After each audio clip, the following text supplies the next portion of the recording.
Bismillahirrahmanirrahim ya. Lemari 3 pintu. Setelah beberapa hari pembuatan akhirnya selesai ya. Dalam waktu kurang lebih 3 hari selesai lemari 3 pintu ya. Alhamdulillah ya teman-teman. Kita cek ke dalamnya ini.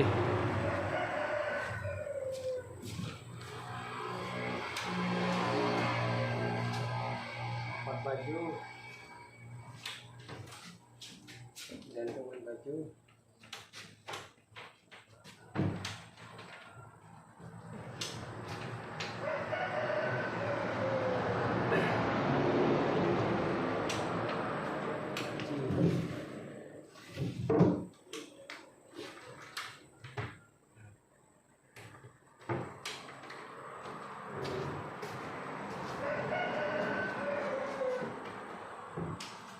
Oke, terima kasih ya, semoga berkah buat kita semua.